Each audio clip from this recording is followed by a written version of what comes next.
Welcome to the story of the Elder Scrolls V Skyrim, like you've never heard it before. This story isn't told to you by the one Dragonborn that masters all, but told to you through the eyes of many different characters. From soldiers in the Civil War seeking peace and order, to seeking freedom and to remove the weakness from her lands. From those cursed by the night, seeking to be the vigil in the darkness. To warriors seeking honor, glory, and companionship. To a shapeshifter and worshipper of the Daedra who seeks to live a life as a warrior. To a mage seeking power and the arcane knowledge of Aetherius. To assassins seeking fear and bringing the cold touch of Sithis. To thieves seeking wealth beyond measure. We all hope you enjoy this story of the Elder Scrolls V Skyrim. Chapter 47, The World Eater. We were on track.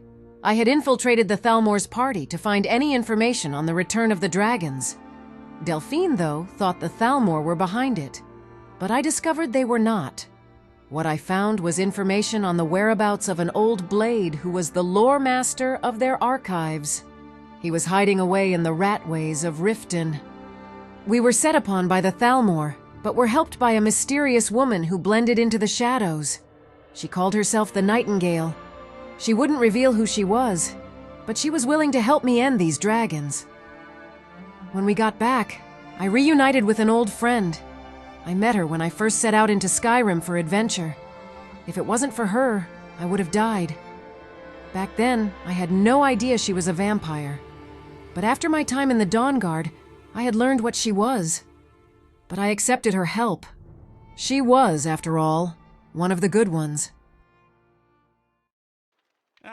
the Dragonborn had tasked me with gathering supplies. She told the rebel to follow. I swear she's trying to stick us together. She doesn't understand what we've been through. You can't just put us together and expect us to forgive each other. I got the things we might need for the road, but on the way out, we spotted a group of women. It felt like they were here for the Dragonborn. We both had a strange feeling about them. Were these Freya's friends? They look like her kind. They look like Reachmen, and that one in the black armor, there's something off about her.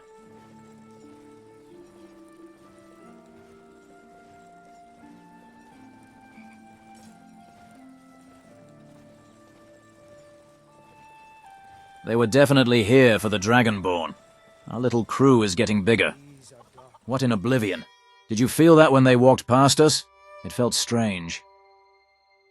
What? Are we talking now? Are you able to talk with traitors, Imp? If we're going to be stuck with each other. Let's just get back and find out what in Talos is going on. The more the better. More distraction for the dragons. Freya's friends and one of Cecilia's had come to aid me in this quest to stop the dragons. There was Zarita, who I had already met, but now she would show me what she really is. I remember her story, and knowing what she is now makes it even sadder. There was Vena, an Imperial raised by a Reachwoman shaman. I'm told her family was killed by the Reachmen, that she was brought to the shaman for a sacrifice, but instead of killing her, she raised her. Reachman witches are a dangerous bunch. That staff on her back makes me uneasy. And Mava. I was told her family lived in the Reach before the Forsworn killed them, and Vase the shaman took her in and raised her like she did Vena. Centuros and Sigund were back. It was time to introduce them and hit the roads. We need to get to this Karthspire before the sun's gone. While leaving Riverwood, it felt like I'd never be back here. No doubt I'll find myself needing a warm bed there sometime. But it feels like saying goodbye. I had more people join me in this quest to stop the dragons. All over Skyrim, they cause trouble. More brave souls have stood up to fight such creatures. I only hope I don't lose them all in the battle against creatures of legend. They all look to me to save them. They see me as the only hope to stop these dragons. But I don't know if I can. Even if I had an army, how could we face them down if they come for me? On our path into the Reach, we heard one. Its screams roared across the skies. You're never more awake when you hear them. Your eyes glued to the skies. At any moment, one could fly over us and put an end to our quest in a second. I've been lucky. I've heard stories across Skyrim of entire legions or Stormcloak armies being lost to one dragon alone. It feels as if a guiding hand is keeping me out of danger, and that's exactly where I'm going to be needed. We saw it. It was blocking the path into the Reach. Luckily, my Reachman companions knew of a short passage into the Reach. I can't afford to fight dragons unless my back is against the wall, and I have no other choice. I refuse to bring these people in just to put their lives at risk later on. I understand that not everyone who stands by my side will survive. I am heading into battle against dragons, fully aware that I may lose a few or even many of them. However, I am determined not to squander their lives unnecessarily. If they are to sacrifice everything for me in Skyrim, it will be because there was no other choice. They might even fail in keeping me alive and die with me. But I know they'll do everything they can to fight and protect the land and the people they love from dragons. If not for Skyrim, maybe for all of Tamriel. Delphine and Esbern were here waiting for us. Cloud Ruler Temple was inside these ruins. They were ancient Akaviri ruins, but they are currently held by a massive tribe of Reachmen, some even still holding on to the dream of the Forsworn. Around 30 years ago, the Reachmen seized control of the Reach when the Empire departed for war against the Dominion. However, they quickly lost control after the Great War. Ever since then, they changed into the Forsworn, dedicated to reclaiming their lands. The dream began to fade a few years ago when the Forsworn king was killed in his jail cell by a mage. I had to talk to my Reachman companions. I asked them if we could get into Karthspire without bloodshed. They told me that there was a chance, but after years of wars with the Nords, the chances of them killing and skinning me were high. Centauros and Sigurd told me not to try, that all these people know is savagery, that they're just bloodthirsty savages. But that's all they know. Both sides have gone to war with the Reachmen. If I can try for peace with these people, I must. There are more people following me now, nowhere near enough to battle against the Reachmen. But I won't have them follow me just to throw their lives away, when I can do my best to spare them such a fate. I tried for peace. They didn't attack me on sight, which was a good sign. I asked if I could talk to their leader, and they looked at me funny and told me to follow. I've battled their people myself in the past, but my war is not with them. Neither is theirs with me. If I'm to stop the dragons, it's the people of the Reach I seek to protect also. If they don't want to kill me, it's showing a good sign that one day the Reachmen and the Nords might one day get along, coexist with each other once more. If they let us in, this will be the first step towards that, where the Reach won't be such a dangerous place. For travelers not worrying about the Reachmen killing them on the roads, maybe one day they will protect the roads of the Reach. Maybe even be granted the right to rule over the land within Skyrim. When I made my way to their current leader, she was, in fact, not their Reachman camp's leader, but she was their second. I told her who I was. The dragons have become a problem for her people also. I told her that I wished to bring them no harm, that we need to get inside Karthspire, that we would stay out of their way. She accepted and told me that we were free to wander around the ancient ruins, only as long as none of my tribe would attack any of hers. But when her leader comes back, he is going to want to talk to me himself. I accepted her conditions. None of mine would raise a blade against hers. Now we could find this Skyhaven temple without wasted blood. All of Karthspire was an ancient Akaviri ruin left to the ages, but we were looking for the first part of this ruin they built.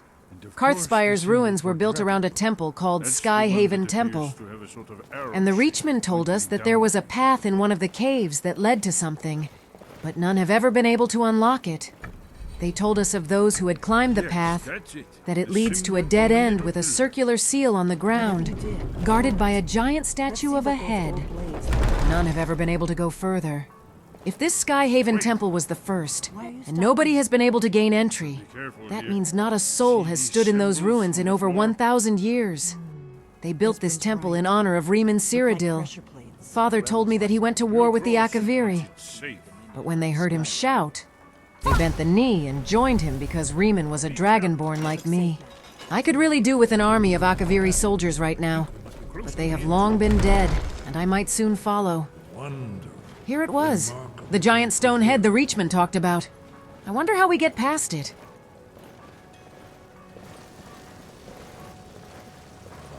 Here's the blood seal, another of the lost Kaviri arts. No doubt triggered by, well, blood.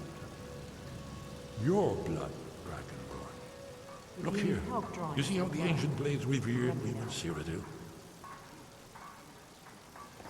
That's why they couldn't get past. They needed the blood of a dragonborn. This whole place appears to be a shrine to Raymond. He ended the Kaviri invasion under mysterious circumstances. It's coming to life.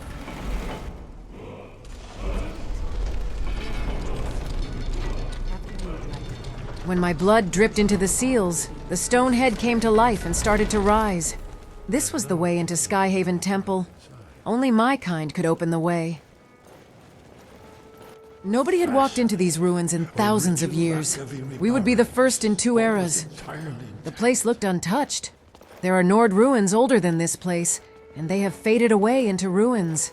This temple, it looks like it had not seen people in only weeks. It was amazing. They had a dragon hanging off the wall. That could be a problem if Alduin comes here. A real problem. The Akaviri were certainly master craftsmen. For their ruins to not even feel like ruins. Not even the dwarven ruins could stand against these. Yes. All right, then. It is. Alduin's wall, so well preserved. I've never seen a finer example of This was early the wall we were second after. Kaviri sculpture. This wall would tell me how I could defeat Alduin like the ancient Nord tongues did. It looked in perfect condition. This place was amazing. Look, here is Alduin.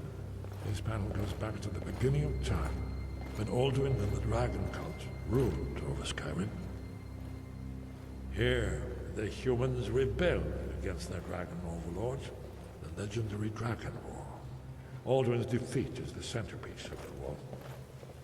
You see, here is fallen from the sky. The Nord tongues, masters of the voice, are arrayed against him. So does it show how they defeated him? Isn't that why we're here? Patience, my dear. The Akaviri were not a straightforward people. Everything is couched in allegory and mythic symbolism. Yes. This here, coming from the mouths of the Nord heroes, this is the Akaviri symbol for shout. But there's no way to know what shout is meant. You mean they used a shout to defeat Alduin? You're sure? Oh yes, presumably something rather specific to dragons. Or even Alduin himself. Remember, this is where they recorded all they knew of Alduin and his turn. So we're looking for a shout then. Damn it. Have you ever heard of such a thing? A shout that can knock a dragon out of the sky? I was afraid you were going to say that. I guess there's nothing for it. We'll have to ask the Greybeards for help. I hope to avoid involving them in this, but we have no other choice. If they had their way, you do nothing but sit up on their mountain with them and talk to the sky or whatever it is they do. The Greybeards are so afraid of power that they won't use it. Think about it. Have they tried to stop the Civil War or done anything about Alduin? No. And they're afraid of you, of your power. Trust me, there is no need to be afraid. Think of Tiber Septim. Do you think he'd have founded the Empire if he'd listened to the Greybeards? Fight or die well. Only if you don't know how to use it. All the great heroes have had to learn to use their power. Those that shrank from their destiny. Well, you've never heard of them, have you? And there are the villains, those that misused their power. There's always a choice, and there's always a risk. But if you live in fear of what might go wrong, you'll end up doing nothing. Like the Greybeards up on their mountain. Right. Good thing they've already let you into their little cult. Not likely they'd help Esbern or me if we came calling. We'll look around Skyhaven Temple and see what else the old blades might have left for us. It's a better hiding. The wall had told us that Alduin was defeated by a shout, but it never told us which one. So if I want to find out what shout was used, maybe the Greybeards know since they know all about the words of power. Delphine doesn't like them. She seems to think they are useless, but I wouldn't be where I am now without them. And they do have a good point. History remembers Raymond Cyrodiil and Tiber Septim. They used their powers to conquer. But what about the ones who used this power for their own ends? After all, with great power comes great responsibilities. After reading The Wall, I went looking around. I got a strange little tingle when I looked into a dark room of the temple. I saw something glow. It turned out to be a sword. An ancient Akaviri sword that looked to be made out of dragon bones. I needed to have it. When I came back, Esbern was still talking about the wall. He was talking about a prophecy. But when he was saying it, it felt like I had heard the prophecy 1,000 times before. But I had not once in my life. Time is reshaped when the thrice blessed fail and the red tower trembles. When the dragonborn ruler loses his throne and the white tower falls. When the snow tower lies sundered, kingless, bleeding, the world eater wakes and the wheel turns upon the last dragonborn. When misrule takes its place at the 8 corners of the world, when the brass tower walks and time is reshaped, when the thrice blessed fail and the red tower trembles, when the dragonborn ruler loses his throne and the white tower falls, when the snow tower lies sundered, kingless, bleeding, the world eater wakes and the wheel turns upon the last dragonborn. And that's me. I've never heard it said before in my life. But when Esbern said those words, it was like hearing them from a book I read throughout my life. It's my prophecy. I was always meant to be here. I was born for this, but I still don't want it. I have the entire world on my shoulders, and I'm not sure I'm up to the task to carry it out of danger. I was off to High Hrothgar once more to ask the Greybeards about this shout that defeated Alduin, before Cecilia stopped us and asked to come along. Having someone like her at my back makes it much safer out there. It was the early hours of the day, but she told me she has survived the daylight longer than I've been alive. I just know how it feels being a vampire and out in the sunlight. It's disgusting. She knows that following me will be hard. She'll have to deal with dragonfire, and that I'll travel during the sunlight. She knows what she's gotten herself into, and I'm glad to have her. We'll all need her. I remember the stories that got around when I was a child while visiting Morthal and other villages. The Nightmares of the Dark Night, a ghost story told to children. A nightmare for the unjust and a target for those that hunt vampires. She's lived longer than any of us. I'm really gonna need her help. I just hope more come to help. I've been forced on this path. I'm the only one who can do this. But I'm scared. I'm scared I will die. But I'm scared I don't have what it takes to protect Skyrim and her people. I'm scared I will fail. And I need others. I need them to help me kill these dragons.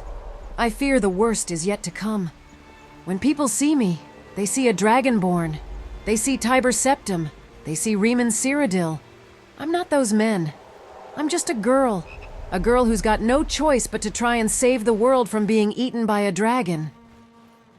On the way into the rift, I had one of those strange feelings. It was a high elf walking past. I think she felt it too. She looked at me strangely. It's then I heard her call out for us to stop. She wanted to talk to me.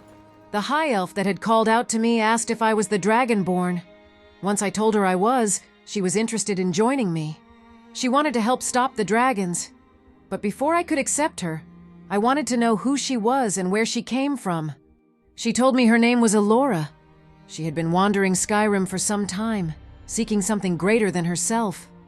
It was then she told me she was once Thalmor, but walked away after she had seen horrible things committed by the Thalmor. That's when I heard Sigund unsheath her blade, ready to cut down the elf because she was Thalmor. I told her to put her weapon back. She might have been Thalmor, but I had met others who chose to walk away from their evils. I believed she wanted to help, so I accepted her. If she turns out to be bad, I have many who would cut her down in a heartbeat. She swore on her life to serve me and the people of Skyrim until her very last breath. I just hope it doesn't have to come to that. It was late in the afternoon. Night was only around 2 hours away.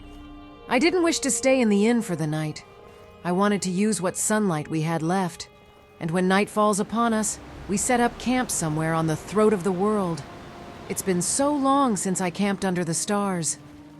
After an hour up the mountain, we found a good place to set up camp. Here we will rest and give me the chance to know more about those willing to give everything up to follow me. I want to get to know these people who put their lives in my hands, those who hold my life in their hands, and if I lose any of them, they shall be remembered. Now's my chance. People are always willing to talk around a warm fire. Only months ago, I was sleeping under the stars. Life was simpler back then. I could just walk in any direction and find adventure, traveling the wilds, taking in the sights. It was beautiful, like it is now. Nobody needing me to lead them, to save them from the ending of the world. It was freedom. It was just me and my wits and my flute. The good old days, where I was just another Nord traveling the lands. What about you, Cecilia? What were your days like before you became a vampire? Before your life changed forever? I remember when we first met, you had told me you had hunted many foul beasts for many years. How long have you been out here hunting? Me? You want to hear my story? Yes, we all do. I want to hear all about the ghost story sitting right beside me. Every Nord child is threatened by their parents, that if they don't stop misbehaving, the Dark Knight will hunt them down and punish them. That's you, isn't it? Yes, it's me. For around 190 years, I've hunted both the bad and the evils of Skyrim. It was my singular focus until Freya came along. It kept me busy and fed. It was how I served the people of Skyrim without becoming a monster. How did you manage? Because I've told nobody this. But during my time with the Dawnguard, I became a vampire. It was to survive oblivion. But when I got back, everything in my body was screaming at me to feed, to tear people apart, to drink blood. I couldn't handle it. If it wasn't for Serana, I would have become the very monster I set out to destroy. I miss her greatly. I had to send her back when I was set on this path. I didn't want to risk her in the dragonfires again. Wait up. Wasn't that the pale-skinned Dawnguard hunter that walked past us before we left for that Greybeard horn? Yes, that was her. She helped me find a cure and made sure I didn't lose my mind beforehand. I wish she was here with us now. What about you guys? Anybody you had to leave behind on this journey? I have a lover. We fight together to free Skyrim. He's a good man and a strong one. I also had a sister. She was my twin. She was my best friend. We did everything together. But she was killed by the Imperials, and they never gave back her body to be buried with honor. Those bastards left her in the mud to rot, and now her soul wanders Skyrim forever lost. I'll never forgive the Empire for that. Never. Well, I have Freya, who I love as a daughter, and Zarita, who I hold close since we fight the same fight. But I was once in love, long before I became a vampire. He was a good man, a holy man. I followed him into the gates of oblivion many times. I loved him. If it wasn't for our duties, we would have had a happy life together. The last thing I heard of him was that he went into another strange oblivion gate on an island and was never seen again. Before you were a vampire? Wow, it still sounds like you love him. I'm sorry, Cecilia. What about you, Centauros? Who did you have to leave behind? Me? I have no wife. Life as a soldier doesn't really encourage one to love. We live day by day.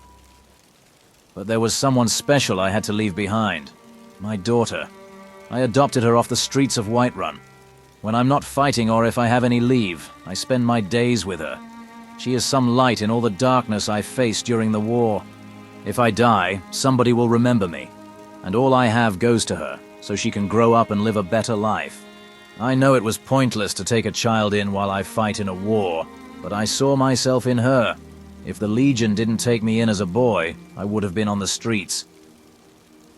You took in a Nord child off the streets? Yes, her name is Luca, and I miss her dearly. I don't even know if or when I'll see her again. I'll admit, it's very kind of you. You should write her a letter. Let her know you're still alive. I never knew my father. I wish he had written letters for me as a girl to read. Yes, When we get back to Skyhaven Temple, I'll write her some letters, since it looks like that's going to be the base for a while. What about you, Alora? We only just met. You said you were Aldmeri. I was Thalmor. I fought in the Great War. I was there when we took the Imperial City from the Empire. I fought to restore elven rule back to those lands. I fought for my people, but it all changed shortly after we took the city. Everything changed after that. Once we took the city, our General Lord Narafin commanded us to gather the families of high-valued imperial and military families. We thought this was to force the Empire back from Skyrim to surrender. I thought we'd keep their loved ones to hold them hostage to end the war. Narafin the Butcher. We left that bastard hanging from the White Gold Tower for a month. Yes, he earned his punishment and that name. Instead of holding those families hostage, he murdered them. He killed women, children, and the elderly, and he made us gather them for the slaughter. I've never been able to forgive myself for what happened to those families. I was only able to save one, a baby girl I found hidden by her mother. I'm forever thankful I chose to ignore her. Wait, it's you. You're the one who rescued Marilia from Windhelm. She told me a story about how she was spared her family's slaughter as a baby.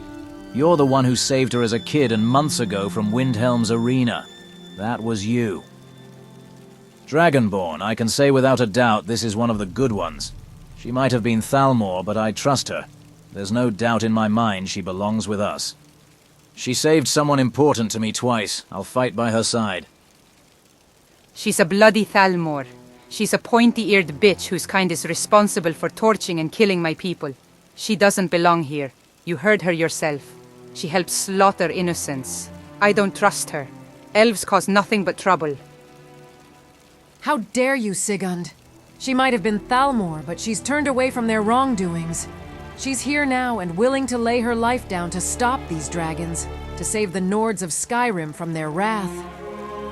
I'm sorry about what she said. It was out of place. I've met an elf who once fought for the Dominion, and he too walked away from that life to become a priest for the people of Skyrim. Our past is our past. All we can do is make a better future. You are welcome to stay, Alora. Thank you, Dragonborn. I won't let you down, and I'm sorry, Sigund, for what my people have done to yours. We talked around the fire, letting things out we wouldn't tell anybody else. There was so much there to unpack, but I think Sigund needs to learn some manners if she wants to be part of my team. Cecilia would guard the night since she didn't need to sleep while we got some rest. As soon as the light returned, we would continue up the mountain to the Greybeards. No matter how many times I do this, I hate climbing this mountain. I really need to find a way to get up there quicker. This takes way too long. After a few hours up the mountain, we finally reached High Hrothgar. I might not like getting up here, but it's always an amazing sight. Maybe it's just the want to be inside walls and to be warm that makes its sight so grand. Now that we were here, I had to find Arngeir. He should know what shout was used to defeat Alduin and where I can learn this shout.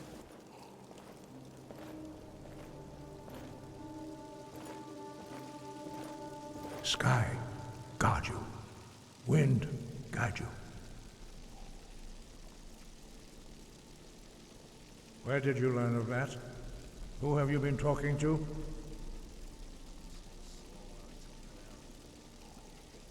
The Blades, of course.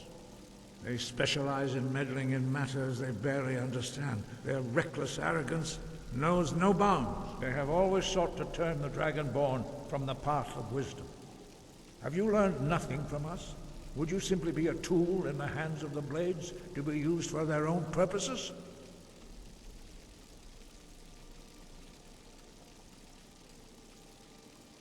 What I want is irrelevant. This shout was used once before, was it not? And here we are again. Have you considered that Alduin was not meant to be defeated? Those who overthrew him in ancient times only postponed the day of reckoning. They did not stop it. If the world is meant to end, so be it. Let it end and be reborn. No, not now. Not until you return to the path of wisdom. Los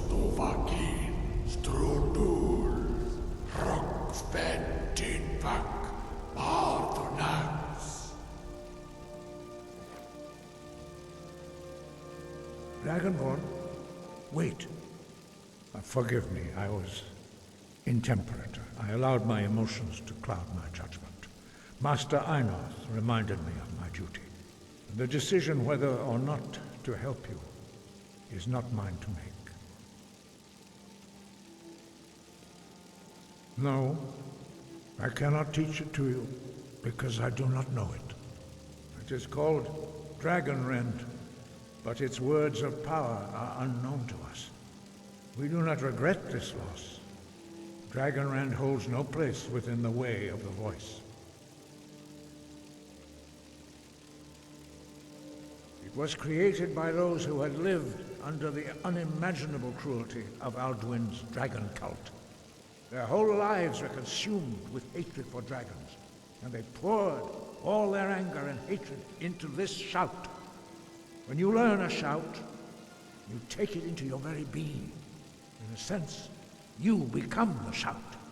In order to learn and use this shout, you will be taking this evil into yourself.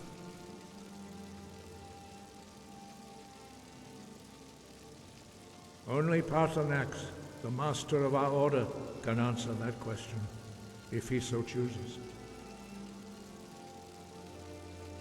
He lives in seclusion on the very peak of the mountain. He speaks to us only rarely, and never to outsiders.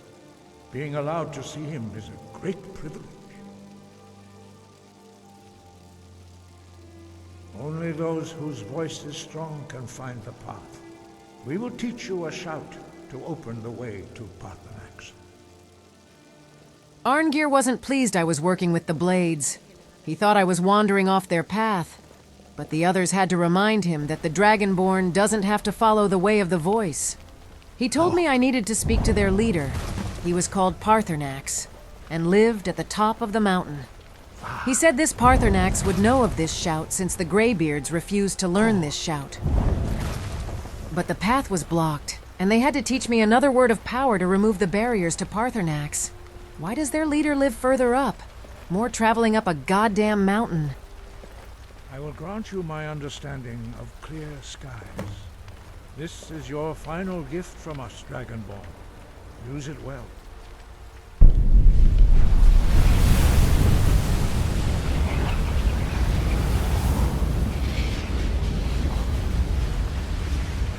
Clear skies will blow away the mist, but only for a time.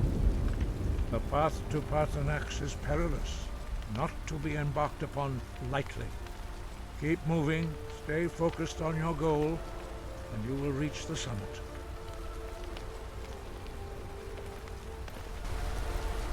This shout was called Clear Skies. The words are Loch Vakor. This shout will clear this wind. Loch Vakor!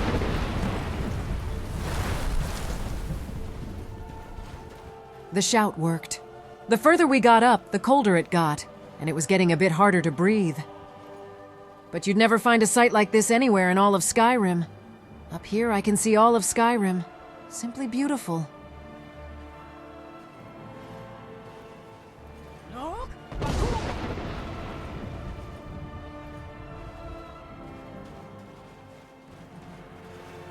After about an hour, it looked like we had about reached the top. Hopefully this Paarthurnax is up here. There's nothing up here? There are no buildings. Where in Oblivion is this Paarthurnax? Something doesn't feel right. By Talos, it's a dragon! Get ready! It didn't seem like it wanted to attack me, like it was waiting for me. Is this their leader? Is this Paarthurnax? The Greybeard's leader is a goddamn dragon? If this is Paarthurnax, then being a dragon, he will know what shout was used to stop Alduin. How long has he been here for? How has nobody seen him in thousands of years? Drem Yolok, greetings, Wunderneek. I am Paarthurnax. Who are you?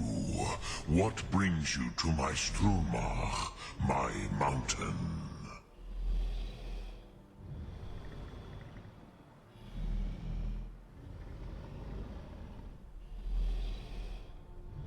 Yes, Vaza, You speak true, Dovahkiin. Forgive me. It has been long since I held Tinvok with a stranger. I gave in to the temptation to prolong our speech.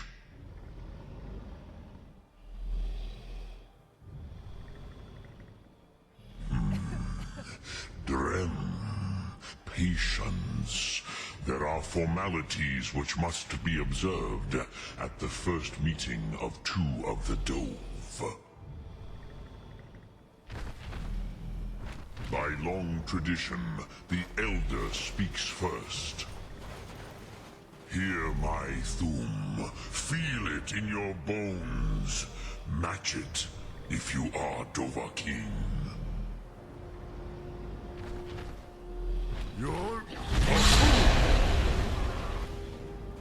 He wanted to see for himself if I was truly Dovahkiin. He gave me a word to learn. The word was Yol. It meant fire. This is a shout I'm going to need in my fights to come. As the Dove do.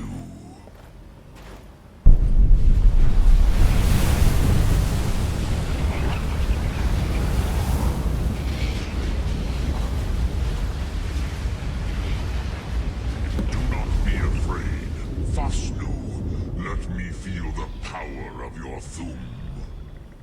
Come, Dovahkiin, Ninyol, strike me with the fire of your Thum. Ah, yes, Sosedo Vrostmul, the dragon blood runs strong in you. It is long since I had the pleasure of speech with one of my own kind. You would not come all this way for Tinvok with an old Dova. No, you seek your weapon against Alduin. Do you know why I live here at the peak of the Monaven, what you name Throat of the World?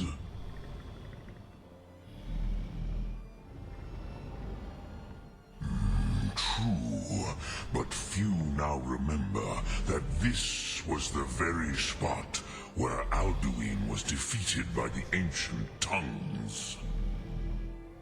Varucht Unslad. Perhaps none but me now remember how he was defeated.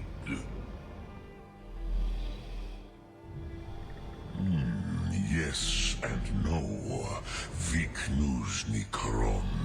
Alduin was not truly defeated either. If he was, you would not be here today seeking to defeat him. The Nords of those days used the Dragonrend shout to cripple Alduin, but this was not enough. Okmulag Unslad. It was the Kell, the Elder Scroll. They used it to cast him adrift on the currents of time. Which is why I have lived here. For thousands of mortal years, I have waited. I knew where he would emerge, but not when.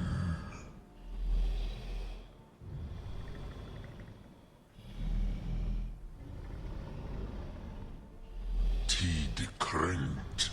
Time was shattered here because of what the ancient Nords did to Alduin. If you brought that Kell, that Elder Scroll back here to the Tid Ahran, the Time Wound. With the Elder Scroll that was used to break time, you may be able to cast yourself back to the other end of the break. You could learn Dragonrend from those who created it. Return it here to the Tid Ahran, then Kele Vomindok. Nothing is certain with such things. But I believe the scroll's bond with the Tid Ahran will allow you a seeing, a vision of the moment of its creation. Then you will feel no dragon rend in the power of its first expression.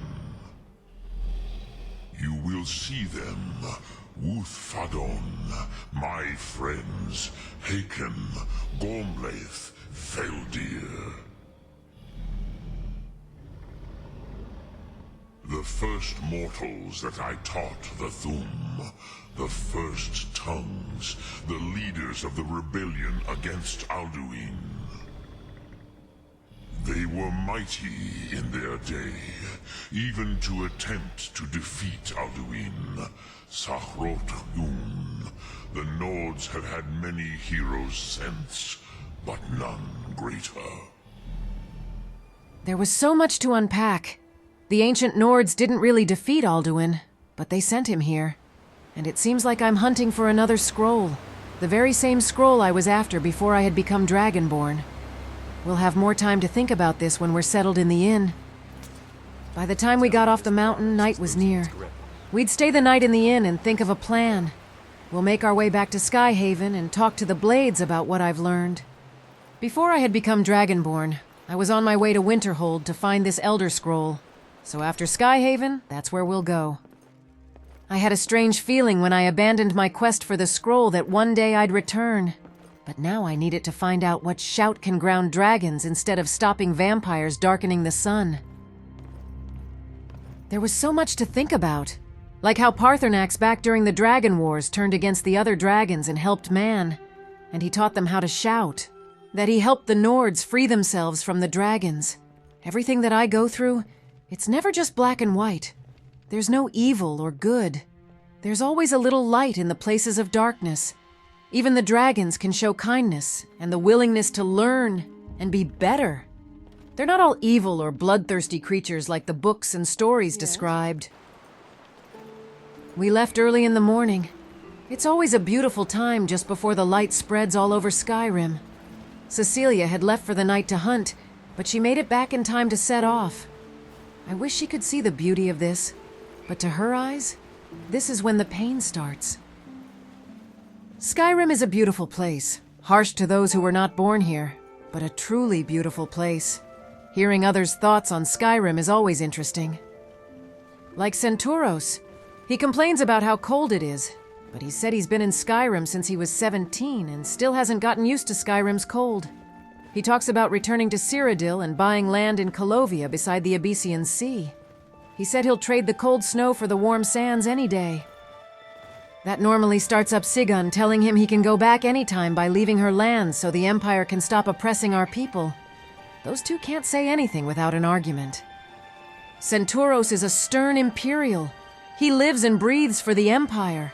To him, there's nothing but Imperial law. The Legion is his life. But this is my home. You can't be willing to kill Nords for their beliefs and then want to leave Skyrim for home. There's no heart in that. It's just mindless slaughter because you're told to. Don't get me wrong. The Stormcloaks fight for many reasons. Religion, independence, or hatred. Most hate the Empire because of the signing of the White Gold Concordat. But for generations, Cyrodiil and Skyrim have been siblings. We are two sides of the same coin. When we are allies, there's nobody that can take both of us on.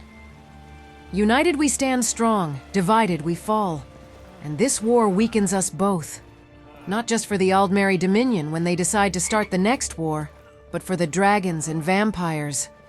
I might be destined to stop these dragons, but with Skyrim torn apart, there's no chance I can do this on my own, or even with brave souls willing to join me.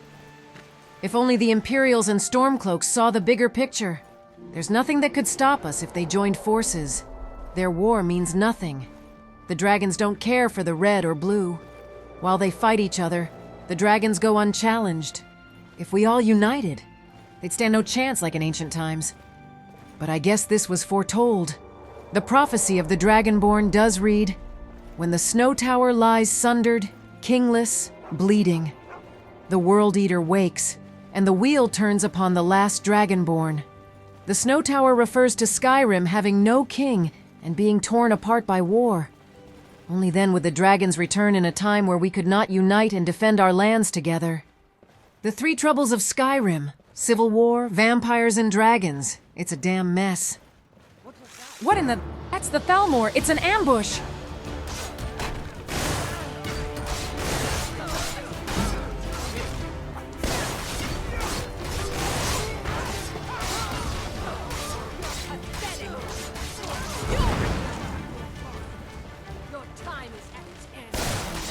They were waiting for me. They know where we are. Elora charged in first to kill them. I believe she is here to help. If she's willing to cut down her old comrades, then she's more than welcome to stay. Her sword looked quite strange. It's time to get back to the Blades and let them know where I'll be going. They will be eager to learn of a shout that can tear dragons from the sky. All over Skyrim, dragons attack while war rages. With such large armies, they know better than to land. And by the end of it, all that's left is dead Imperials and Stormcloaks lying side by side, cooked by dragonfire. I've been lucky. With our small numbers, they don't see us as a threat and decide to land to savor an easy kill. But more brave souls have joined me, with no doubt more to come. How long will it be before they recognize me and won't land because of what I can do? And how many are following me? By the looks of it, we are still on good terms with the Reachmen. I'm hopeful that this friendship will continue, and that maybe one day their people and mine can live together without bloodshed. Not all of them are bloodthirsty savages. Most just want to live their lives their way. After all, the Stormcloaks fight because their way of life is threatened by the Empire. It's the same for these people. I just fear my people are too short-sighted and impulsive, and believe these mountains to be theirs because it's in the borders of Skyrim. Wait up. I have one of those feelings. But it's so heavy. There are others here. Who is that? She looks strong. It looks like my group is going to be growing. Others have come to join up. Good. I'm going to need them. It's good to see people are coming to help. It's a good sign. If the Thalmor know I'm here, that means everyone else does. And they'll know where to find me. Wow, there's a few of them. The more the merrier. Starting to gain my own little army. They introduced themselves as the Companions. Wow, the Companions of Legend have come to help me. That's amazing. Their harbinger was the Red Guard. He wanted me to meet his team. Beside him was Ayla the Huntress. Every Nord knows of her. She's famous. She's what any young girl will look up to. And her daughter Hati. I've never heard of her, but I've seen those eyes before with those bards who helped me last year. And Freya. She's a pure-born werewolf. That must mean Ayla is also a werewolf. There was a young woman called Octavia. She looked young but ready. She was around my age. Then there was Lyris. The size of her. She could fist fight a dragon and come out on top. I'm glad she's on my side. She's so big, but very beautiful. She's been blessed by Talos and Dibella. But who was the orc over there? They told me they didn't know. She arrived before them. She said she was here to join up, but didn't talk to them much. I guess I have to go find out who she is. An orc wants to help me? They normally stay in their camps with other orcs, or they join the Legion. They are very strong and hardy warriors. I'd be glad to have her by my side. Maybe more orcs will join when they see her. Hello, I'm Ragni. I heard you wanted to join up. Yes, I do. The dragons are a threat, and if you can stop them, I'd like to help. I'm Borka, wife to the chief of Largashbur.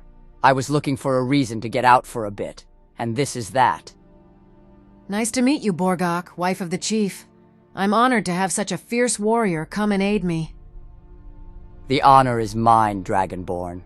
Now let's go kill us some dragons and remind them who owns these lands. The orcs and the Nords. She was more than willing to help me. And that hammer, it looked like it could move mountains. I no longer feel alone. My group grows larger by the day. And I have some small amount of hope that everyone here will one day help me end Alduin and his dragons. But I feel now that the word is out, and people know where we are. Many more brave souls across Skyrim will seek me out and help me save Skyrim from the wrath of the dragons. While the Dragonborn was out finding out how to stop this World Eater, I went on a hunt to gather some food for the group. When I got back, we had new guests in Skyhaven. One of them looked at me like she had seen a ghost. She was here, but her jaw was still in Whiterun. No way, that's her. That's the woman who saved me. I can't believe it, it's really her. Why is she looking at me like that? She smells familiar. Wait, she's a werewolf. What in her scene? She just ran up and hugged me. Don't get me wrong, I love it when a woman grabs me close. But I'd like to know who they are and why first. She hugged me like one does when they grab onto a tree trunk while being swept away by water. It was so tight. Do I know you? You don't remember me? I'm sorry. I'm Octavia. We met, I think, a year ago, when you saved my life.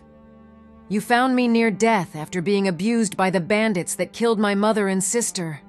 I was moments from death until you rescued me and brought me back to the temple in Whiterun to recover. When I woke, I swore to find you and pay back that debt. I joined the companions so I could be strong like you. I still have the blade that you left for me. Thank you. I owe you everything. I remember now. You owe me nothing. I did what needed to be done. I couldn't let a young gorgeous thing like yourself die to those monsters. You survived and became stronger. You fought your way here. I am very proud of you. Not only did you live through that, but you became stronger. And now we even share the same blood. The blood of the wolf. I can't wait to see what you can do. Just don't go messing up that beautiful smile. It is perfect. We should hunt together sometime. Just me and you. They seem to know each other. All these different people coming to aid me in the fight against the dragons. Some of them even know each other. It's a small world. It was late, but I couldn't sleep. I was just thinking about the Dragonborn that night we spent together. Long before we knew how important she was, when she was just another Nord. She might think I don't remember her, but I have. That night was special. Maybe it was because of that feeling I had for her. Maybe that feeling was for this. That one day I would follow her. That one day I'd give my life for her. I've been ordered to gain her as an ally, but she's right. Our war means nothing to the dragons. Maybe I can rekindle that spark we had when we first met. It's been a while since I had laid with a woman. Ever since I joined her, she's really the only one I trust here. Everyone else is either a savage, a vampire, or my enemy. I don't really think Elora is interested in anybody. There's sadness and darkness in her eyes. I was fast asleep when I heard a knocking on my door. I asked who it was. It was Centuros. What is he after at this time?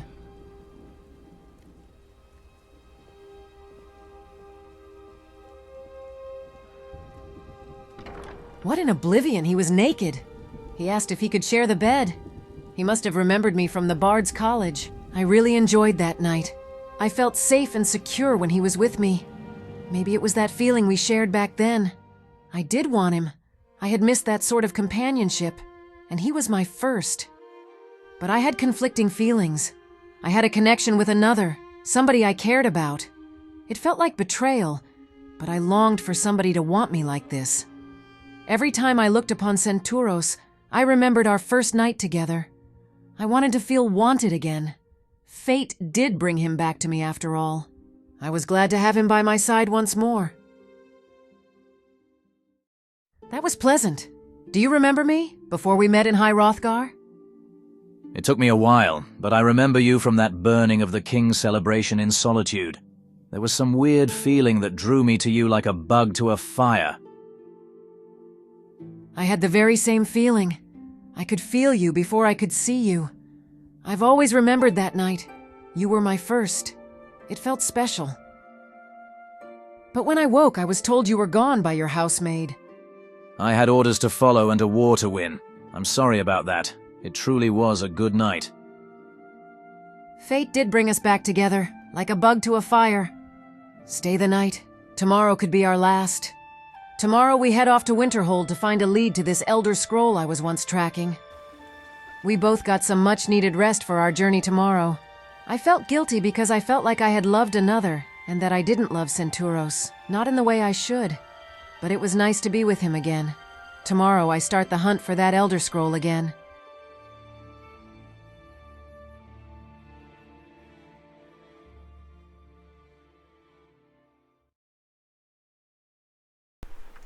Vase and forgot a name.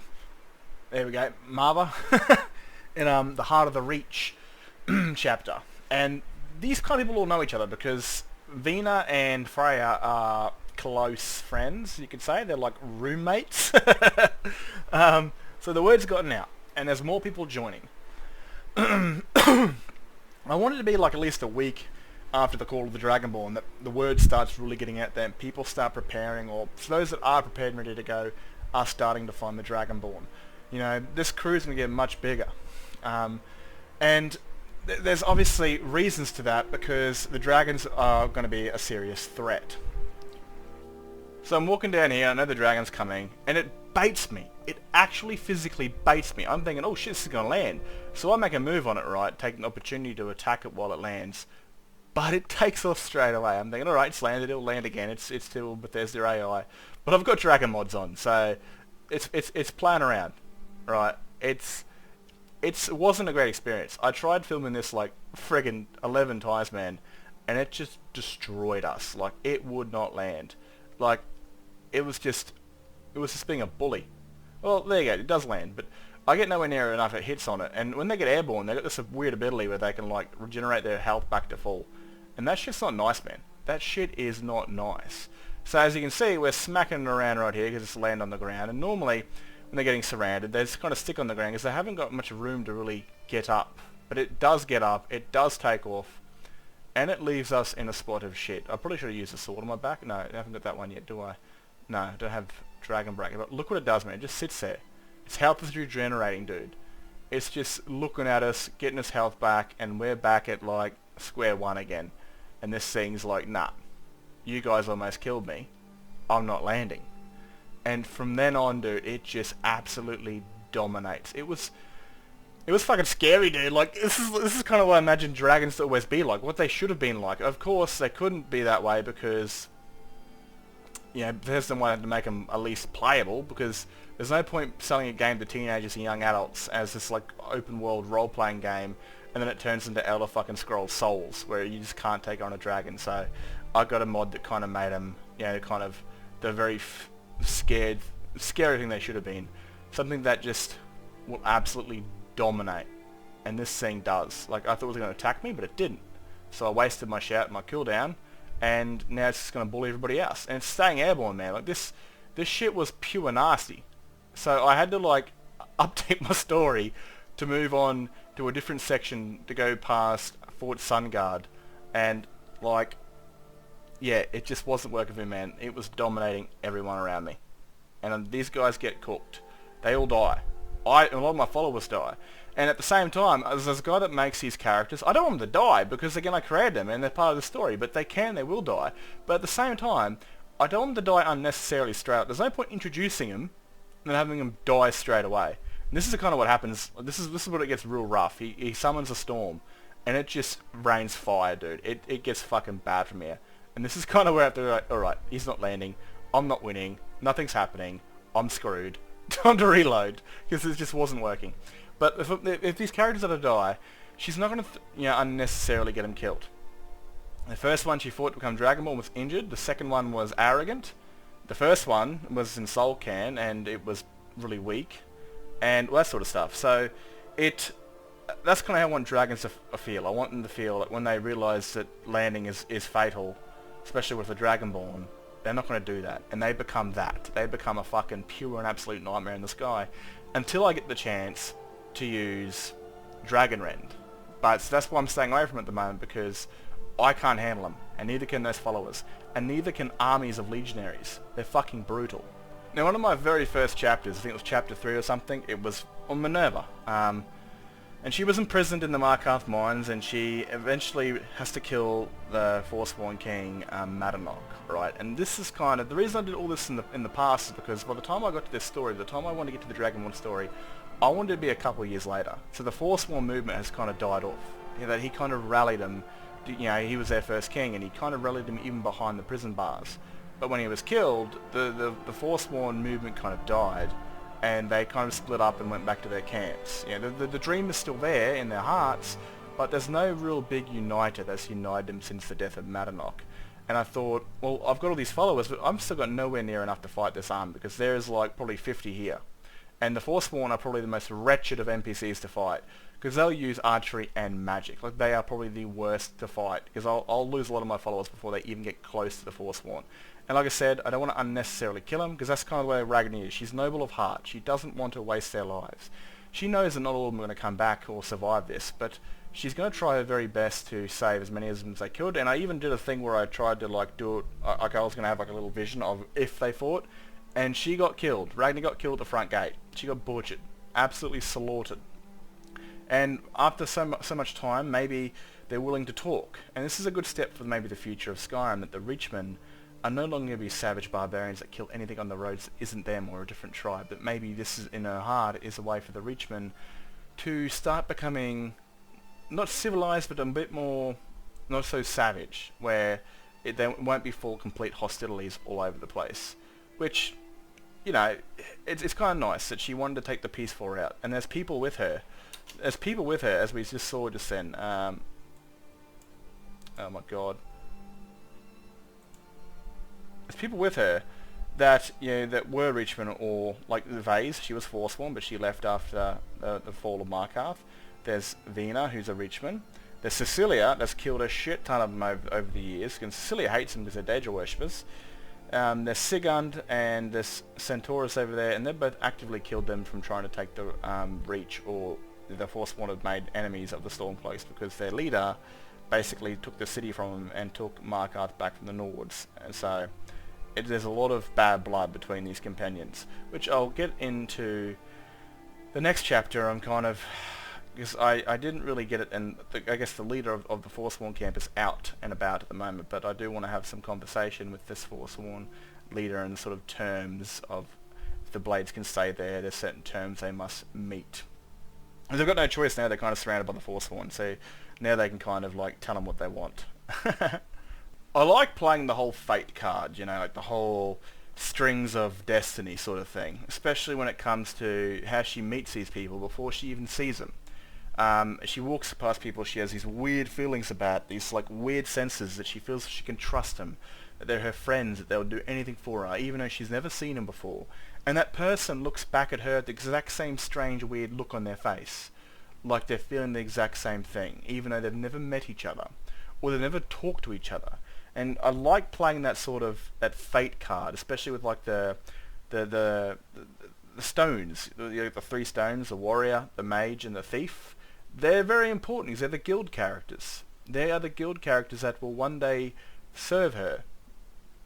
So the strings of fate sort of thing.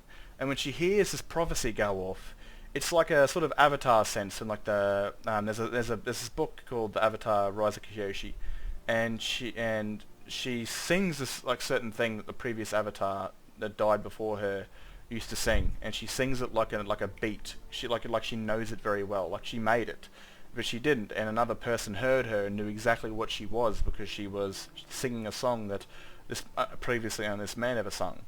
So I kind of wanted this sort of fate thing, to where, you know, as soon as she heard those words, they were buzzing in her head like she had heard them a million times. And I love the callback, because this is her part of her destiny. This prophecy is hers. This is her time. This is based on her, the last Dragonborn. On the last Dragonborn. When misrule takes its place at the 8 corners of the world. When the brass tower walks and time is reshaped. I think that one there is when Talos basically resurrected a gigantic fucking golem thing that defeated the Somerset Isles. And Time Reshaped is when he did the Dragon Break and I think changed Cyrodiil from a jungle into what it is we know in Oblivion. When the thrice blessed fail and the Red Tower trembles. I think the Red Tower might be the volcano in Morrowind. I'm not too sure. I don't know all of it. I think the tower might be the battle star or whatever the hell thing was called in Morrowind, where the Imperials had like some Daedric citadel in somewhere. Not too sure. When the Dragonborn ruler loses his throne. That would be in Martin Septim, or his father, during the time of Oblivion. And the White Tower falls. That was the Great War. When the Snow Tower lies sundered. Skyrim's being kingless. Kingless, bleeding. And obviously in Civil War. The World Eater wakes. That's And his the time. wheel turns upon the last dragonborn. So that's her prophecy. Some of these prophecies go all the way back. Like at the start of it, it's like the Brass Tower walks, and that's Talos's gigantic dwarven golem that he resurrected to defeat the Somerset Isles to bring them into the fold of the Empire. So when she hears this, it's like something it's like a repressed memory that you forgot about, and it just floods back into your head. But she's never heard it before, so I like pulling the whole strings of fate sort of thing. It's very interesting to me, because again, the Elder Scroll is a scroll of fate. It is what basically writes the story of Tamriel, Nirn, and Oblivion, all that sort of stuff, and that's what I love about it. It's so driven by the threads of time and fate, and again, she's been going through a lot of this shit with dreams, feelings of people, now this sort of prophecy, and it just gets a little weird in her head. But I like it. It makes the story a bit more interesting. Now, I like my story being spontaneous, as in sometimes it writes itself. And this was one of those moments. I walked past Laura. I didn't set her up or anything. She was just on the path to me going to, I forgot, the Rift. And I thought, holy shit, why not? She's had her own little story with Marilia. She's the one that saved Marilia as a baby from being slaughtered with her family. And she's the one that pulled her out of Windhelm. And I thought, holy shit, why not get Laura into this? So this was just complete and utter random chance that she showed up, and I thought, well, the story's now writing itself, let's go with it. And I love this sort of stuff. It's awesome. It's kind of, you know, Laura, they might not have the strongest feeling towards the Dragonborn like the others do, but they still will feel her presence and feel they can trust her. And she's telling the Dragonborn thing she's told absolutely nobody since the Great War, which was like 26, 27 years ago. I think that's when it ended, but whenever they took the city and did those things to those people, she's told nobody, but she's telling the Dragonborn, especially in the presence of a Stormcloak and an Imperial soldier. And it's just kind of that fate thing where she feels that she can tell the Dragonborn anything. It's just that kind of weird companionship feeling, like it's just someone you completely and utterly trust without even knowing them for some weird reason. I wanted to do a campfire scene because, you know, maybe Ragni's missed the campfires. You don't want to stay at the inn all the time. But this was the perfect time to have the characters kind of talk to each other, or talk about each other. Cecilia is, like I've said in my stories many times, she's a 200-plus-year-old vampire, and sometimes you got to create extra levels of stories to kind of make them feel like they're part of the world, like the ghost stories. The Dark Knight, through 200 years, has hunted down and killed bandits and rescued people from who was taken by bandits. She's earned herself a name, and most parents are going to use that fearsome creature that basically travels at night and kills bandits, and they're going to use that to kind of spook their children if they misbehave. If you don't behave yourself, the Dark Knight's going to come here and punish you, and it's going to create ghost stories and legends. And now that legend's sitting right beside him. You know, there was a couple of ghost stories I put in this game, like Volkia Castle Volkia, where people go there and don't come back. So, because I had to make a story for that, because there's no way this castle is going to be sitting there for 1,000 years, and no one's going to go there and find out what the fuck's going on. It made no sense. So I had to ghost story it. And I've also ghost storied Cecilia. Now, like I said in the past, she's very strong. She could absolutely hand everyone there their own ass, even in the daylight.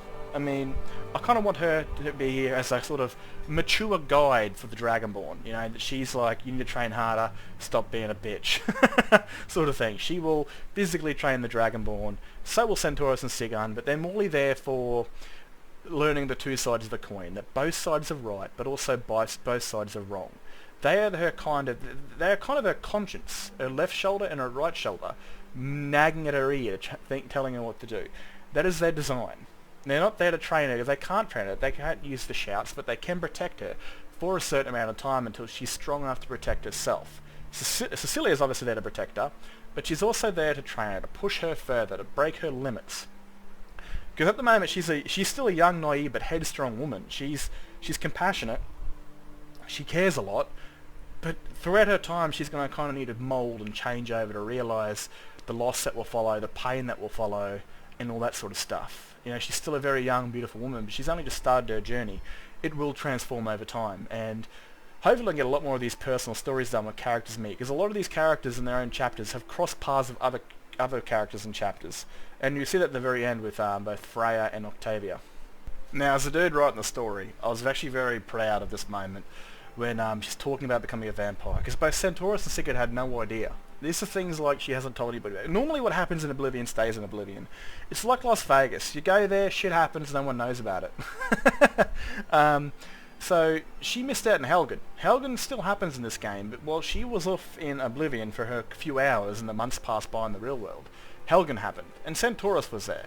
But she doesn't really know what's happened with Helgen yet until she walks past it. She'll hear people talking about it, but have no idea what's going on about it.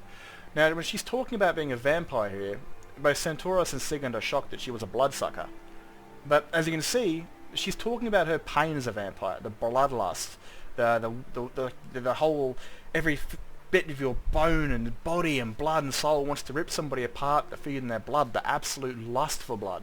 They're all looking at her shocked and couldn't believe that she was a vampire, but Cecilia and her are both looking into the fire because they've both experienced that pain. They both know exactly what that pain is like talking about it. Even though Ragni's a human, well, she's no longer a vampire, Cecilia knows that pain all too well and still lives with it. That's why both of them are staring into the fire, because they both know exactly what that's all about. Now, I like this scene because, you know, it takes a turn. She's talking about her lover, Avelstein Greymane, right? She knows the whole soldier's life that lived day by day. So she hasn't fully committed, but she will commit if they're in the war. Now, secondly, she then turns to anger. Her sister. So let's have a listen to it and see what happens. I also had a sister. She was my twin. She was my best friend. We did everything together. But she was killed by the Imperials, and they never gave back her body to be buried with honor. Those bastards left... See how she kind of looks at Centaurus, and he kind of looks off into the fire, kind of looking down. He's a bit guilty. He's not guilty because he killed her sister. I mean, he's the one that basically was in that fight with her. I don't really remember if I'm the one that struck her down, or it might have been, or she was struck down by one of his soldiers. But she doesn't actually know that Centaurus was the one that defeated her. She knew that Centaurus was there at that fall. That's what she told her sister not to go there during, I don't remember what chapter it was. She told her sister not to go there because there was the guy that basically took Whiterun from them. She knew he was there, but she doesn't know if exactly he killed her. And so that's why she's not a big fan of him. But the thing is, he didn't kill her. She's alive in solitude as a prisoner, and that's kind of why he's looking down. He feels that maybe he should tell her that he didn't kill her sister, and he kind of now knows why he didn't, because of where they are now. If he killed her sister, I don't think there'd be a repairable relationship, especially if he admitted to it. She would take his head off, and rightfully so, regardless if both their objectives is to gain the Dragonborn as an ally. That was her twin sister. There's a different kind of thing to a bond when it comes to twins, I'm pretty sure. They're a lot closer than ordinary siblings. A lot closer in Alabama. Sorry if I'm from Alabama, that was just a joke. So he's kind of pondering in his head that, she's looking at him quite angry. Everyone's like, oh shit, you're in trouble. But he knows she's alive because he chose not to end her. He chose to imprison her. But that might be something he might tell her later. Now, I made a Laura yonks ago. Now, I remember putting up a video a few years back saying my hard drive died and it took all my Skyrim shit with it. And I just made her before the days before that died. And I remade her when I rebuilt all my shit. And I really like the idea of her being like an ex-Old Mary Thalmor soldier who was kind of on a wandering path as an exile, or a Ronin, I guess you could say, because she abandoned her duties. Because, again, in lore, Lord Narafin basically grabbed a lot of Imperials, put them together, and sacrificed them for a Daedric prince, because it was some sort of prophecy or some shit. And she was one of the soldiers gathered with tasked with gathering the Imperial families. And basically, she had no idea that her lord was a Daedric worshipper and was going to sacrifice him. She thought militarily, we're going to use these people, the ones they left behind, their loved ones, to hold them hostage to force the Imperials to either lose faith, the generals to go, nah, I'm not putting my family at risk, I'm going back, and to kind of dissolve the empire by forcing them to surrender. Now, she didn't know they were going to get killed, but she did choose to ignore a baby because it had servants in there with him, and she chose to ignore it, and that of course became Marilia. So she's in Marilia's story, she saved her life twice. And I've always thought of someone, I don't know if I want to go with the romance of it or just a very close kinship, but let me know what you guys think in the comments if you made it this far to the outro. So, I've liked the idea of like an ex-Old Mary soldier, joining the Dragonborn, and she's joined the Dragonborn because she can never forgive herself for what she done. She can never forgive herself. She's been looking for either death or redemption, and maybe a bit of both. She's just become a mercenary, an adventurer, you know, taking jobs and, you know, town to town, inn to inn, drinking, fighting, killing, until she walks past the Dragonborn and knows what she has to do. She has to serve the Dragonborn. This is her way of redeeming herself from the shit that she caused, and all the murders that she helped, all those innocents that died. So either she lives through this conflict and succeeds in redeeming her soul, or she dies and redeems her soul by serving Skyrim and the Dragonborn. That's kind of the idea behind her. So she can die, and she might die. I do have plans for her afterwards, though. Maybe she might join on with Marilia and Centaurus in aiding end the war, from ex-Old Mary to an Imperial. Could be an interesting thing, but she has to live through it first. Now, Sigurd does get a bit angry and a little bit racist, calling her a pointy-eared bitch. I've always loved that saying. If it's against a fantasy race, we can be racist. But she's your typical Nord. Now, she actually does fight with Imperials and Elves in her unit. You know, she's a half-breed of a Nord and a High Elf. I forgot her name. Fucking hell. And she's got a couple of Dark Elves, I think. I think one of them actually died, or both of them died at the same battle. But she's fought with elves before, but they're, you know, this one being an ex-Old Mary, ex-Thalmor, she's your typical Nord behaviour right then. She wants off with her fucking head. You know, she's a dog, she's a piece of shit, she is the #1 enemy over the Empire. And she gets a bit lippy, and the Dragonborn fires back at her by, hey, how dare you talk to her like that, she's come here to help, blah blah blah blah. So she's kind of losing some brownie points with the Dragonborn, where Centaurus will be gaining them through the end of the chapter. I will say, this scene, I actually wanted to get all of it, because this is a lot of information, a lot of useful information, a lot of background, a lot of lore stuff. But I looked at this scene, it was like 30 minutes of conversation with him. While I'm making a story, I need important information. I can't go having all this useless shit, because you're not really watching a story anymore, you're watching a fucking playthrough. So I took out what I could, and I left what was there to make it sense to the story. But then again, he is literally a dragon that discusses that he likes to talk. He likes to communicate because he hasn't done it in 1,000 years, or he hasn't done it with anyone else that wasn't a greybeard. So he does want to have a bit of a yarn. He wants to talk. You know, so he's literally that dragon that talks so much shit because he can. And I had to cut a lot of it out, man. Holy shit. Like, he talks a lot. And I should have expected that from a dragon that wanted to talk. I had to have Tinvok to have conversation with the Dragonborn. But got to learn Fire Shout, which was cool. And we had to learn some information, you know, more beneficial to the story, but god damn, that took forever. So word moves pretty quick. The Thalmor have plenty of informants to know what's going on, and they've kind of learnt the Dragonborn's team a day ago landed up in the Reach with Carspire. Now the blades are protected against the Thalmor because there's an arse ton of worth of Forsworn Reachmen inside that camp, so they can't get him, so they waited for him on the side of the road, because the Dragonborn at this current time is enemies with the Thalmor. They are, you know, they're not in good terms. So she's going to be ambushed by the Thalmor quite a few times. I've also got to put vampire things in there, because while she's not there, the vampires are still running amok. It is spring, so it's still, you know, the daylight's still out there will definitely hamper their armies, but again, most of their armies are just bloodthirst orcs, bloodthirst bandits, so they're running amok during the daytime or the nighttime in a frenzy to feed. And that's kind of their goal, is to turn all these bandits and make armies, so it distracts or weakens the defense of Skyrim, so they're powerful vampires, their actual, you know, trusted clans can move in and take territory or take control of things. So while Ragni's not there, the vampires are running amok. But I gotta say, I'm doing quite a shit job of, like, having that, because there's been no vampire attacks for me, actually, and I gotta start, like, I don't know, maybe the next chapter I'm gonna put some, like, I'll rock up into a town the vampires have been dealt with, or I aid in the stopping of some vampires. But we definitely will return to that quest line very soon. Now, I like this one because we get to meet the companions. Now, I haven't got Farkas for that here because I couldn't fight him at the time. They probably actually were out in Skyrim doing jobs, so they actually do that. But I will eventually get the full team here.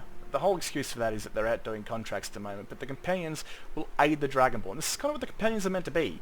Skyrim's heroes. You know, they're mercenaries at the time, but they're meant to be the legends of what made Skyrim Skyrim, of these legendary warriors, and the way they do that is by joining the Dragonborn, also to help save it. Like I've said beforehand about the stones, you know, the thief, now the warrior, and the mage is next. And if you're a big fan of the series, you know who the mage is. She'll be in the next chapter. But we get to meet some of the companions and some returning and old characters. Now, we get to meet Octavia, which, you know, I did a lot of chapters on her, I think 2 or 3 maybe, of a side character. I'll get to her in a second. Firstly, I've got a lot of comments saying, like, how much time has gone by, because my Ayala is old. You gotta understand, man, Ayala's meant to be old. Bethesda fucked up with that, like they did Sadia. She's like, they're meant to be mature, because she's part of the Circle, she's in a relationship with Skajor, who's also an older man, and the 2 youngest members of, the kids of the Circle are Farkas and Vilkas. They're the young members of the Circle.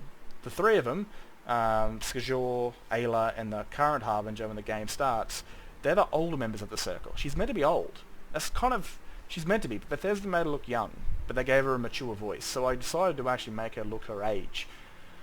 And I kind of gave her a sword, an axe and a shield, because I wanted her to be Ayla the Huntress, not because she's an archer, because you can still definitely be an archer, but I doubt you'd be a good companion if you're only from range. It's not really honourable, and it's not really story-worthy. She's called Ayla the Huntress because of something else, when the claws come out. That being said, we finally get to meet a new character. I've had her in the works for some time. Hattie Silverclaw. Now this is the daughter of Ayla. Because Ayla's a woman in her 50s, I wanted to give her a daughter. But before, like, I met her a long time ago, but other than that, she was out of Skyrim. She was travelling Hammerfell and High Rock. But when the dragons returned, she knew she needed to help her homeland. She needed to return and help, you know, her birthplace, her home, Skyrim. So she's returned to her mother, and the companions are now jumping on board with the Dragonborn. So another pureborn werewolf along with Freya. We've got 2 turned werewolves, or 2 cursed. We've got Ayala, I wouldn't say she's cursed, and we've got Octavia, who Ayala turned. But we'll get to Octavia because she's a very interesting character. Her story pretty much wrote itself, and I loved it. Now Octavia. Now, I've talked about this. Freya is a lady lover, but she occasionally might want to feel the man genital, because it might give a different side of pleasure. I don't know. I've never had a man genital in me. I'm not a woman either, so I wouldn't know. But you know, Octavia was made to be Freya's supporting character, also lover. So again, my entire story was for her to be ambushed and preyed upon and raped, with her family being killed and rescued by Freya, and eventually leaving the temple and going out to find Freya, going out in the wilds on her own. But it didn't make much logical sense because, again, she's just going to go out into the wilds again and actually get killed. So I thought to myself, what? Like at the time of making it, like this is why I was actually making a chapter. Midway through actually making it, I just thought, fuck, wait up, the companions are right there. Wouldn't she want to at least train before heading out to find this woman that saved her life, or have the dream of becoming this woman? Wouldn't she need to learn some things? And so I walked up the thing and I started a campaign where she joined on to the companions, and her goal was to become a werewolf, just like Freya. She wants to become like Freya, so she has to become a werewolf. But luckily there's a woman there that is a werewolf, and it is wanting to give that gift to others, and she did. Octavia became a werewolf to be like the woman that saved her. And, well, she's about to bloody meet her, which is pretty cool. Also, the character beside her is a returning character from one of my earliest chapters, and she's an inspiration from ESO. So, this right here is, well, when decides to move over to her, is Lyris Titanborn. Now, Lyris Titanborn is an ESO character, and very tall. I think her father was like half giantess or something. I don't remember. I don't know how that works. That's pretty. Whoever woman took a giant wiener is that's fucked, because I've seen some Lovers Lab stuff. Man, that's cooked. But she's an inspiration of an inspiration. So I obviously made her look like Lyris Titanborn, but I also put a backstory and inspiration that she read a book of Lyris Titanborn and imaged herself, because she was a very tall and wide child like Lyris was, and she kind of grew up wanting to base herself off of Lyris, a strong warrior, honourable Nord, taller than most Nords, or all Nords, and she kind of just, I guess, took her as an inspiration to build her life around, and that's kind of what Lyris is. She's built as an inspiration to Lyris Titanborn of ESO, but her characteristics are also inspired by Lyris Titanborn in ancient times. So, but she's also a returning character. She was in the Bowels, I don't know what chapter it was like, it was under 9 for sure, but it's called the Bowels of Markarth, where we find her in the Silverblood mine, and she helps Minerva escape the mines. So It's good to see her back. We get to meet another old character, Borka Steelheart. Now, in my game, right, I don't really use all the Daedric weapons and stuff like that. Like, I'm pretty sure I destroy Murlog's mace, or I might keep the rusty one in this story as kind of a side thing. It's not, well, I don't know. But, again, I didn't want anyone really using... I don't have a Warhammer character, like a two-handed hammer character. And I really wanted that to be for an orc. And I thought of Borka because she gave me some dialogue a few years back saying, I can't abandon my people unless I join the Legion or something. And I thought, wow, what if she joins the Legion? But then it made no sense to the future of it, because then she'd be an Imperial soldier and she couldn't join the Dragonborn until the truce. So I thought, well, she's a young Nord, she's going to be married off. Why doesn't she get married off to the cursed tribe that doesn't know they're completely cursed yet? And that kind of inspired the story for her to become the champion of Malakath. Malakath? Yeah. And her very own sort of character before she joins the Legion. But she's able to have this mighty fucking hammer that could, like, move mountains. I'm pretty sure it's got a major force, like, I think it causes earthquakes. While still being an orc, but also developing her character from some young orc that trains at her father's encampment, and then makes her own choices, her own story by becoming the wife of the new chieftain at Largashbur.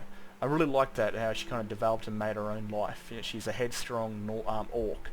And now she's decided that she wants to travel the world a little bit more, not just be the wife. And she's decided to go and join the Dragonborn. You know, the best thing that she can do. She can't really join the Legion yet. She'll join the Dragonborn and use that mighty hammer to kind of crack open the scales of dragons. Now with her, if she lives, she might really like her freedom, and she might decide to join under the Legion to get a bit more freedom. If she dies, she dies.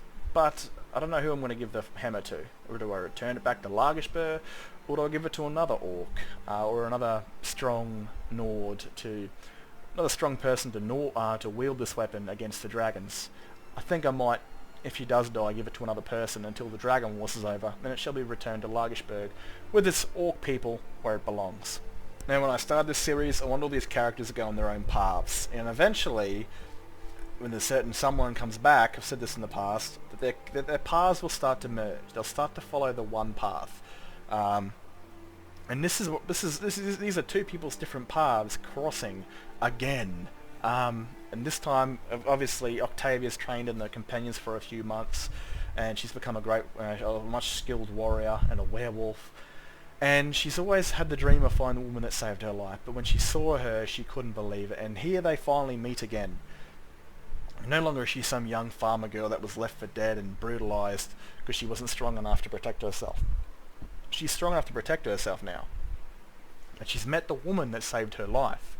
And Freya saved her life way back in the day when she found her in a mine, pretty much raped and left for dead, on the way out. And that's what I mean. She swore to become the very woman that saved her. And now their paths have crossed again in the sort of need to help the Dragonborn. Both their paths crossed once and it's separated, and now they're back. And kind of the idea is that she will, after this, if Freya survives, that she will join on to Freya. She'll leave the companions and become Freya's wife or mistress or something like that. She will join on to her pact is kind of the idea behind it, because she's gonna fall in love. They're gonna fall in love with each other pretty much. She's going to glue herself to Freya because Freya is the woman that she wants to be and this sort of stuff. And Freya, she likes the puss, So again, it's kind of, they're built there to be that kind of companion-like characters. Very much like, I can't really give those away, can I? Anyway, I kind of made Octavia to be there for Freya. Now, I get uncomfortable filming these scenes because it's so weird, man. Like, putting this up in public, it's like making softcore porn. But I got the idea, because, again, this happened again. I was trying to film this, like, a scene where she was going to sleep and just, like, talking in the background, but then I heard moaning in the background. I was like, what the fuck? And I got this mod called Lover's Comfort and Sex Life, which forms NPCs of relationships with each other to spend those nights together or time together. And that's what was happening with Freya and Vina, who have shared, they have a relationship in the Night of Mara chapter. And I was like, holy fuck, that's kind of... I did make this story to be grounded, but also more mature for an adult audience. You know, kind of what if Skyrim was told you in a storybook written like Game of Thrones, but without all the incest. And again, I thought Centaurus hasn't had a missus in a while. You know, he had to leave everybody, and the closest thing that he had was Morelia, or Lydia, and maybe another Imperial soldier that was wanting the same thing that he wanted at the time. But he had also met Ragni long before she became the Dragonborn. They both had this really strange, strong mutual feeling for each other, which basically glued them together for that night. At the College of the Bards College, celebration of the Burning Man, that's where they met. And that night, well, you know, they had these really strong feelings for each other, that fate feeling that the companions of the Dragonborn and the Dragonborn to her companions will have with each other. It kind of glued them together and kind of acted as like a super magnet. And they had sex that night, which was her first time with a man. Now, again, he's realised who she is over the last few days of travelling around behind her.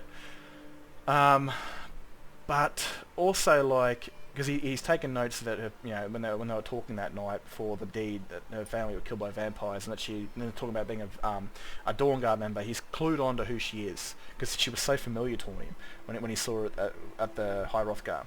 So pretty much he thought, well, everyone here is either my enemy, you know, or they're savages, or they're vampires, and the only person I really kind of had a connection with, is her. Because I know from past relationships that I've had, it's so much easier to go back to an ex and like have sex with them or have some sort of bond with them because you've done it before.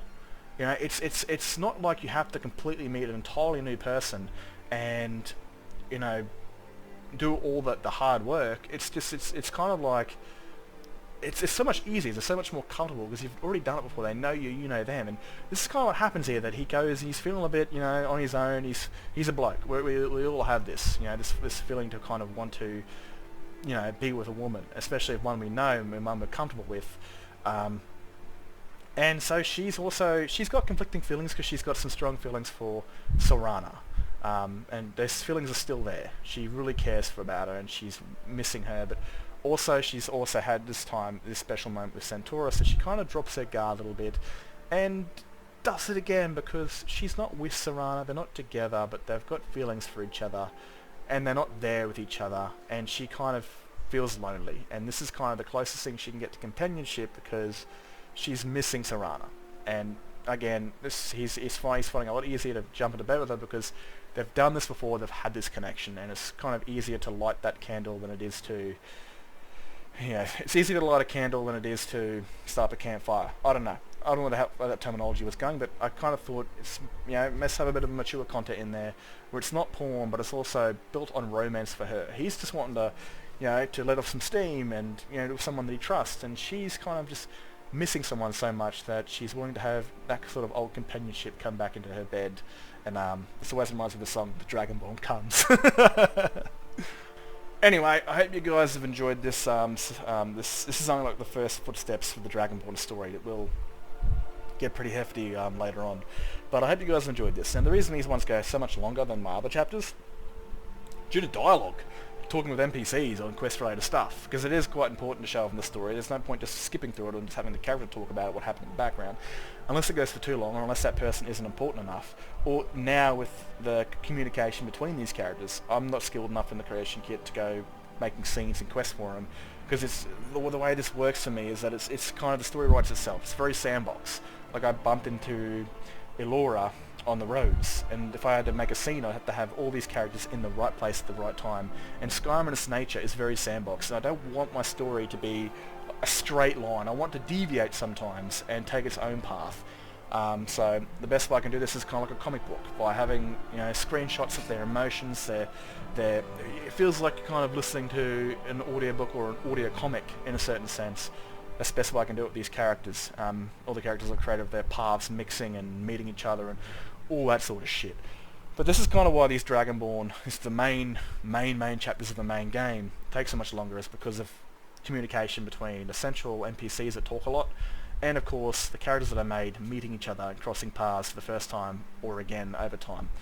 But again, this is probably going to be expected, but again, I really want to, once we face off against Alduin, that's kind of when the story is going to take a sort of immersive jump into a story over time. But, like I said, I hope you guys have enjoyed. If you really want to help out, comment on this. Let me know your thoughts. I like a good conversation. You know, what were your thoughts on my chapter or the story, this and that, whatever's filtering through your brain. Give it a like, because it helps out the algorithm. I'm not too sure I like this being in the algorithm, because it's got a mature scene where the Dragonborn's getting pumped, and YouTube might crack the shits on that. But, again, I don't make these stories for views. I make these stories for people that enjoy this sort of stuff. That's kind of what gives my joy out of it. You know, like 165 people watching is good enough for me, because that's 165 people that enjoy it. That's kind of what I go for, to inspire others to do this sort of playthrough, but also inspire others to kind of enhance their stories and stuff like that. That's kind of what I like doing. So, I'm going to get out of here, as I've talked for way too long. I hope you guys have enjoyed, and I'll catch you in the comment section, or I'll catch you in the next video. Peace out, look after yourselves.